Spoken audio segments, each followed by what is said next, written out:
Hi, good evening, Cizwe. Good evening, Tabo. Firstly, thank you so much for inviting me to your program. I'm really honored to be on your program this evening. Um, just very briefly, I started. Let me say start at the beginning and say I'm a medical doctor. I'm a sports medicine specialist.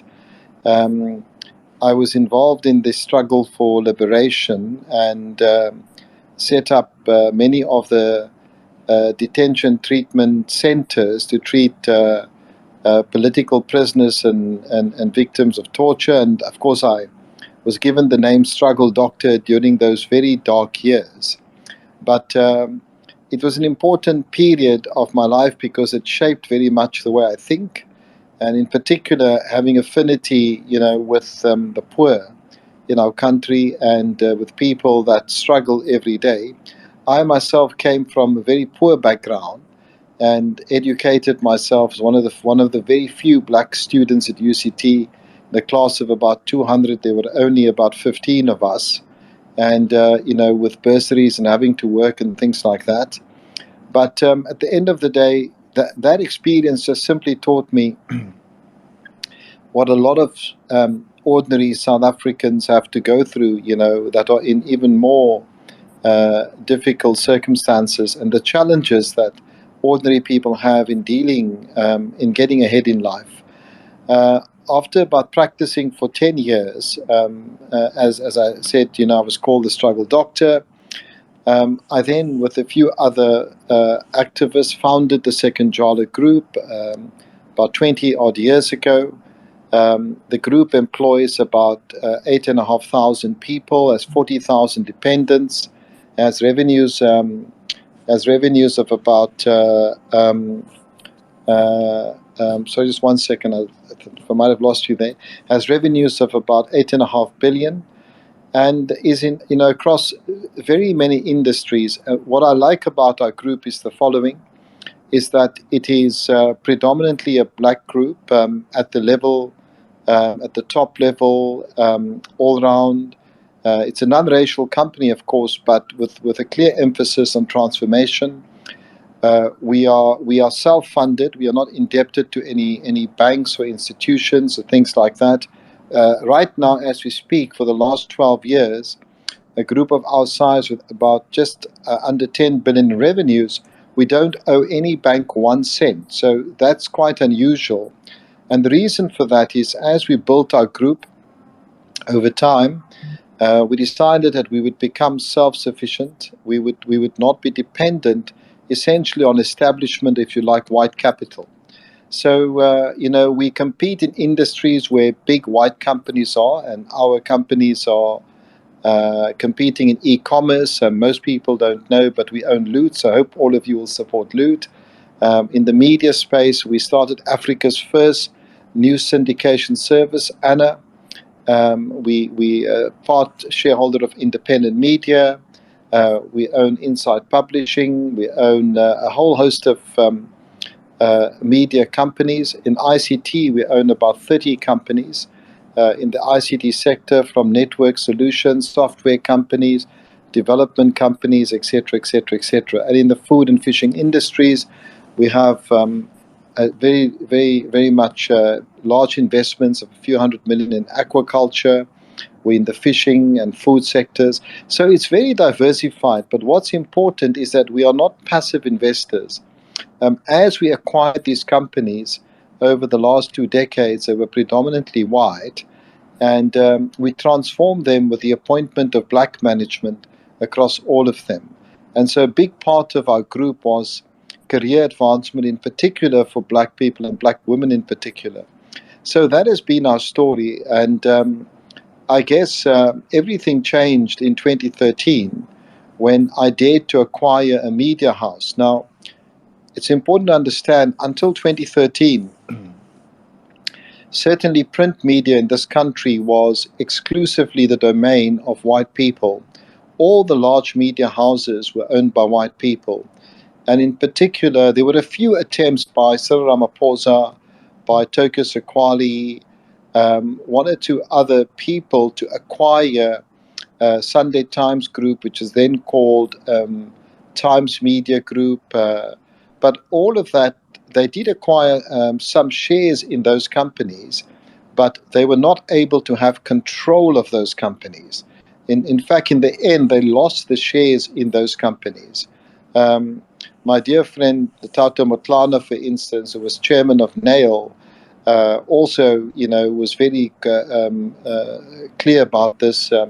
Eric Molobi of Kagiso, but none of them unfortunately succeeded.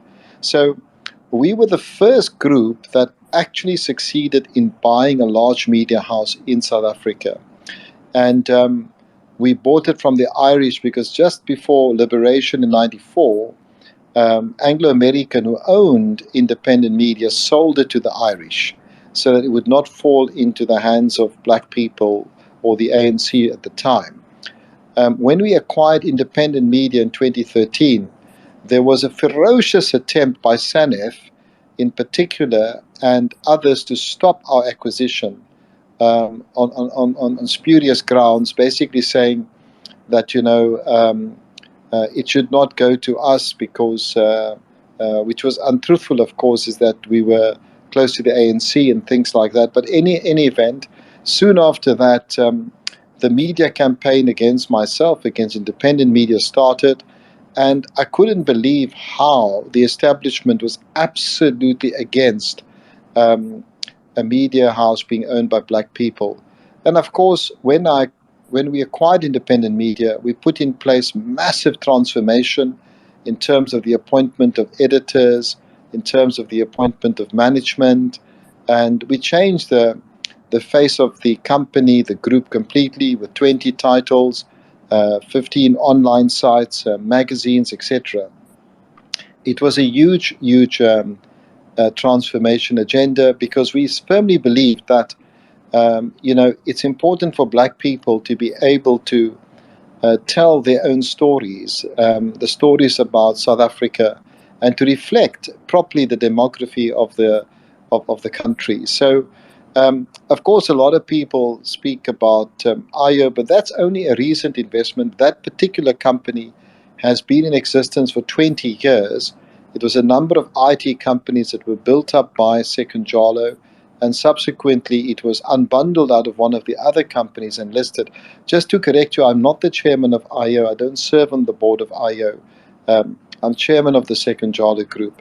Over and above that, just to conclude, is that we have a huge philanthropic program. So I personally set up Survey Philanthropies and 7 foundations. They're focused on education, so we give a large number of bursaries on music and arts and culture. Also, in the areas of human rights, and in particular against the trafficking of girls and women on the African continent. So, my family and I have, over the last 2 decades, supported anti-trafficking programs that's directed at vulnerable, in particular, young women.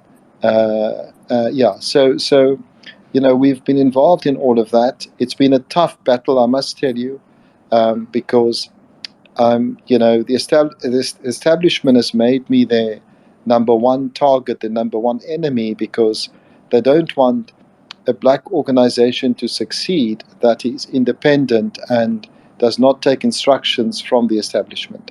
So I hope that gives you a little bit of an introduction, Sizwe. Thank you so much, Dr. Surve. That was very clear and very concise. I have this question quickly.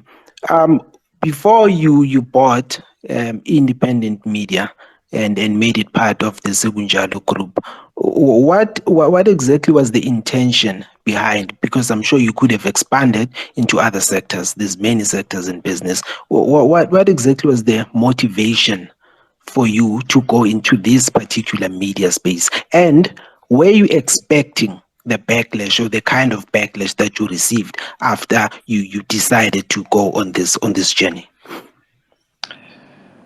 The motivation, strange enough, started in my kitchen with a discussion with my daughter and her friends. And they were complaining about the Cape Times at the time, because I live in Cape Town.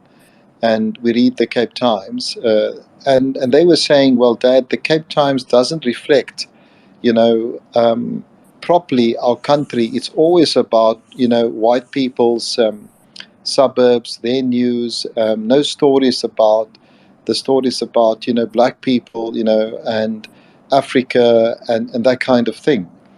And she said to me, Dad, why don't you start a online newspaper that time? And I did, in fact, get a couple of consultants in. We looked at establishing something, but in the end, I decided to go to Ireland and meet the Irish who owned independent media, specifically only to buy the Cape Times. It was not with the ambition of buying independent media. And as I went on, I realized that the media in South Africa, reflects black people as barbarians, as violent, and white people are reflected very differently. Yet, black people are intellectuals, they're professionals, athletes, artists, etc. And so the story and the history and the correct reflection of our society, which is predominantly black, has never ever come to the fore. And that made me more determined to buy the whole of independent media. And so over a period of 2 years, there was a hell of a bidding process. The Irish wanted almost just over 3.5 billion for the group. It was very difficult, but eventually we were successful in being the key bidder for independent media. But I never expected the backlash. I mean, even before I bought independent media, SANEF at that time was led by the Mail and Guardian editor Nick Dawes. And believe it or not, they launched a campaign as SANEF against our acquisition of independent media. And the reason why they launched the campaign, this was crazy. They said that independent media owned 20 newspapers and they will only allow it to be sold to Sekunjalo consortium if we sell some of those newspapers to other people. So they allowed the Irish to own the entire group, but didn't want us. They even threatened to go to the Competitions Commission at the time. Now, that was the first real sort of attempt to stop us. Subsequent to that, there was articles written in the competitors in the Sunday Times, the Business Day, City Press, News 24, a Mail and Guardian. And for the next year, there was a vicious campaign to really belittle independent media. A few sort of months after that, they started a project which was called Project T, and Project T was directed at myself. They spent about 25 to 30 million to discredit myself and independent, so that we would not get any advertising, we would lose readership, and then because I tried to transform independent media, they made it seem like I was anti-white or something. Now, for example, when I came to independent media, I found that there were, in many cases, white people earning 3 or 4 times what black people were earning doing the same job. And I couldn't understand this. So I introduced a system of merit and made sure that everyone earns the same, and people are promoted on the basis of merit, etc. And that resulted in a huge amount of transformation initiatives. But at the end of the day, the fight for independent media is a fight for the soul of the country. There are those who want, us to believe that the establishment, and white people in particular, are all powerful. They know everything. They are very cultured, etc. And black people are not. And unfortunately, apartheid has not gone. Apartheid has simply reinforced itself in different forms today. And so independent media for me was a important vehicle to tell the story, as by the way, we spent about 500 million establishing the African News Agency. So when I bought independent media, I discovered that we were buying news about Africa from the likes of Reuters, Bloomberg, AFP, AP. And I put a team together to develop an IT-rich news agency, African News Agency, which is now in 40 countries on the African continent and reaches about 1.6 billion people, globally.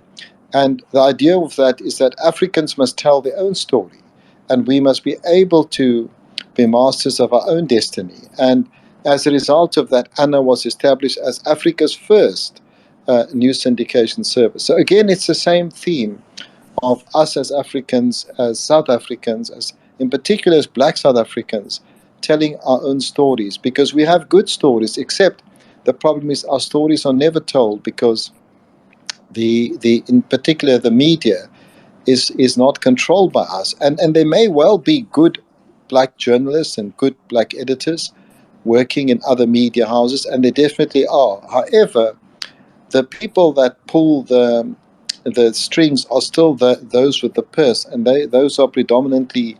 I mean, look at Naspers. Naspers, the name is Nasionale Pers. It was the media arm of the National Party. Um, Times Media, I mean, it's the head of the Sunday Times, for example, was a former security police officer. Um, and I can go on and on to explain. Caxton came out of the National Party as well. I can explain how the media, ENCA, is owned by Johan Rupert and Johnny Copeland, and HCI, etc. So the media is one of the most contested terrains in this country, and it's okay if you're at the periphery. It's okay if you're in politics as a politician or the ANC or see, if you the EFF or whatever. But you cannot, there's an unwritten rule. You must not get into the media space. And I guess if you like, my decision to go into media was met with a ferocious resistance by the establishment, and even today, it's a 9-year war now against my company. From 2013 to today, it's just because we bought independent media. Right. Thank you so much for that, Doc. I'm really seduced to just, asked about why exactly the fight to have, independent media perishing, not only independent media, but some of the other entities under the group. Why the interest in that? Why is it that the independent media specifically should be out? Because, whoever speaks about the chairman of the Sekunjalo group, they always try to, bring it down to independent media because that is the platform that is accessible to so many people in the country. But before we go into that, I am interested in knowing how exactly did you acquire independent media and the other entities under the Sekunjalo group? Well, when we started, which is, I said about 1998, we started the group, and I left medicine, and we started the group with 250,000 Rand. And we were able to build it up to about 500 million by 1999. So in May 1999, I listed what was then called Sekunjalo Investment, which is today called AEI, on the JSE, and I was the youngest chief executive of an investment holding company on the JSE ever. And from that point onwards, we made a number of acquisitions. We made some very smart acquisitions in the ICT sector, and we were very successful building up the group into quite a large grouping over time. But what I appreciate the most is not so much the fact that the group, in size was many, many billions, but the fact that we could employ so many people, the fact that the majority of the people were Black, and the fact that many young people emerged through the ranks to take up senior positions and directorships in our group. So over time, we had one ethos that we will acquire companies, but we will control them. Will not be passive shareholders of companies. In some cases we are, but in the very minority. In most cases we have control of companies, ownership control, management control.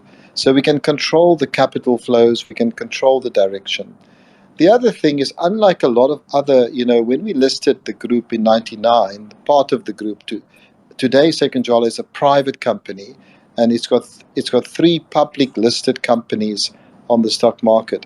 But when we listed the one company in '99, there were 40 companies listed on the JSE. There were about 200 other black companies that were not listed that were large. And many large companies have disappeared today, like the likes of New Africa Investments, Batata Matlana, Don Nubes, Rail Africa, Turkish Aqualis, Vedapanda. Very few have survived until today. And if you look at the JSE, for example, the JSE, the 12 trillion rand JSE, less than 3%, and in fact, if you take the debt into account, it's only 1.5% of the JSE is owned and controlled by black people. Now, that's ridiculous. Almost 30 years later, in our democracy, we can't have that situation. So we were very deliberate. We never extended ourselves as a company. We made sure that if we couldn't afford something, we didn't buy it. And what was unique to us, in the first decade, we had minimal bank loans. In the second decade, we had no bank loans. So the reason for that is that we felt that if we were indebted to banks and financial institutions, they would dictate, like they've done to many other black companies, what they must do, how they must operate. And we decided, we'll build up our own capital base over time. And it was through that process that we were able to be, successful and build up the group over time. Thank you, Dr. Surve. I believe that is very enlightening, because for most of us, we don't have much of an idea where you have been and how you started and who exactly you are. So I believe that kind of background is very illuminating. What I would like to get into now, because we have a lot to go through, what I would like to go into is how most of us got to know you, or got to hear about you personally as a person, as Dr. Surve. That was for myself and many others, I believe, was in 2019 at the PIC inquiry. Now, could you give us a brief background how you found yourself appearing behind, in front of the PIC inquiry, and what was that about? And before we even go into the outcomes of that, what happened that led to you and your company and your group being summoned, as it were, to appear before the PIC inquiry? Well, let us start off at the very beginning and say that in our 20 odd years of existence and our investment in more than 200 companies, the PIC has only invested in 3 of our investments with us. It's very important to understand the PIC has never loaned any part in Sekunjalo or anyone in Sekunjalo any money. It has been a co-investor with us in transactions. For example, if you take independent media, at the time when we negotiated the transaction at a value of about 2.4 billion, which was down from the original 3.2 billion, there's a myth that the PIC gave Sekunjalo the money. That's absolutely untrue. The PIC invested 850 million, of which 650 million was for its own account. The Sekunjalo consortium invested the other 1.2 billion, which included the Chinese in Telecom and included Saktu. The PIC had invested for its own account. It's very important to understand. So the notion that somehow or another the PIC had invested, that was a myth that was repeated by, in particular, our media detractors. The second point to make is that the media, so there is no doubt in my mind that the Empathy Commission, the PIC Commission, was set up to target our group. Why was that? Because when Ramaphosa became president in ANC president 2017 and country president 2018, there was a determined effort by people like the Pravin Gordons of the world and others to undermine us as Sekunjalo, because we were seen to be one of the few black businesses and organizations that were truly independent. For example, we were the only media house as independent media which was not controlled by anybody. We were objective, and they realized that in itself, posed a grave danger. So, for example, independent media was the one that published the statements of Ramaphosa, the CR17 bank statements, because we believed it was in public interest. And was it not for us, the country would not have known about it. It was our brave journalists and editors that published that. Secondly, independent media was the entity that disclosed the corruption under PPE. When many people, during COVID, many people in government, right up to the president's office, stole, as we now know, more than 32 billion in PPE funds, which were for public hospitals and for the poor. Now, because we have consistently published these stories, which the current administration doesn't like, and we are not afraid, and it's not me who publishes it is our journalists and our editors who publish it. But of course, as the owner, I give them the freedom to be able to help our country and to help the poor, because ultimately, when people steal like this, they're stealing from the poor, right? So we are not the favorites of the current government. Firstly, because many of the current leadership in government are proxies for white capital.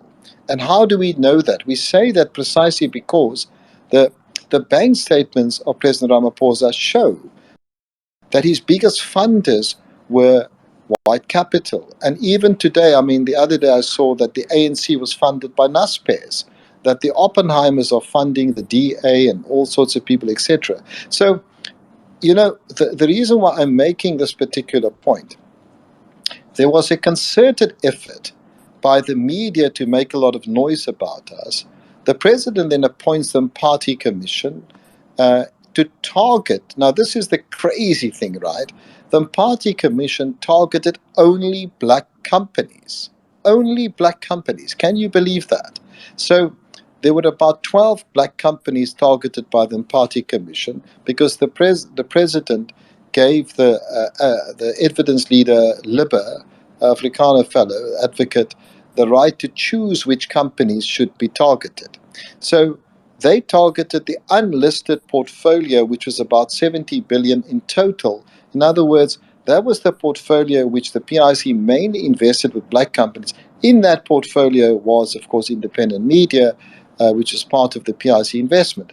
But the real portfolio of 1.6 trillion of the PIC investment on the stock market and with white companies was not touched. Now, let me give you an example of this. The PIC, after 2017, lost about 230 billion, okay, as a result of their investment in white companies. In particular, they lost 32 billion with Steinhoff. They lost money with EOH, which is as corrupt to the core by their own admission, with Tonga Julep, corrupt to the core by their own admission, and numerous other companies. Yet, the party commission did not even bring a single senior executive of those companies to come and testify. When this was established by the president, I realized immediately this was an attempt to target Sekunjalo, to target independent media, and to target our group and its independence. I then contacted the commission myself, and I said, look, I want to come and volunteer to come to this commission because I want to make the point that the PIC cannot just invest 70 billion in black companies and 1.6 trillion in white companies. And I went to the PIC commission and I had a huge altercation with Jill Marcus, who was the one person who allowed Steinhoff to go overseas when she was governor of the Reserve Bank. She was the one person that allowed almost a trillion rand worth of investments out of our country that belongs to our country.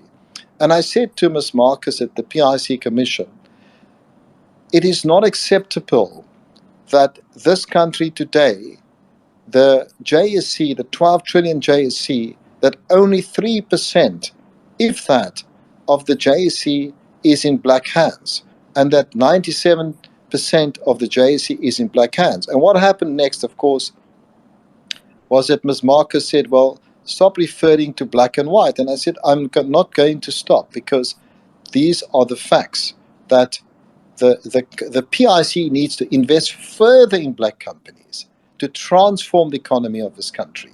Why should I apologize for saying that? I was there for 2 days, and there was no issue at all, and it was and I presented voluntarily. When the report of the Party Commission came out, the report made no adverse findings on us, but made inferences. And when we wanted to tackle that, they said, well, the PIC would investigate it further. Well, 2 years later, the PIC never investigated it. I then asked a retired judge, a former judge, Willem Heath, who was the head of the SIU under President Mandela, to independently investigate these inferences or allegations. They're not findings, by the way. And Judge Heath's report came out, and I wish all of your listeners would read the report of Judge Heath, where he unequivocally says that there was no basis for any adverse finding whatsoever against Sekunjalo or any of its entities. But more importantly, Judge Heath says this has been a great injustice to Sekunjalo. Now, you see, commissions are used not just in South Africa, but even in countries like the US. You had McCarthyism. Commissions are used to target people. It's a way of getting rid of people. And the idea is ultimately, the first step in all of this is they use the media to blacken your name, to tarnish your reputation. The second thing is they establish a commission that kind of gives validity to these things. The third thing is they then go and use regulatory bodies, like in our case, they use the JSC, they use the FSCA, they use all these institutions against myself and against our group. And finally, of course, if they are able to, they'll try and use law enforcement agencies. And this is the plan. It's a 4-step plan, which they do. And it's the playbook implemented by the Americans. There's nothing new about it. And so this plan of establishing commissions, using the media, the hostile, the media that's friendly to these people. So this is what we've experienced today. So the Party Commission was nothing but a witch hunt. And of course, they found nothing. I mean, if you read the Party Commission, what's quite laughable is that the Commission says, in no uncertain terms, it says in so many words, by the way, that no person from the PIC, manager, director, whatever, benefited in any way from the Sekunjalo group.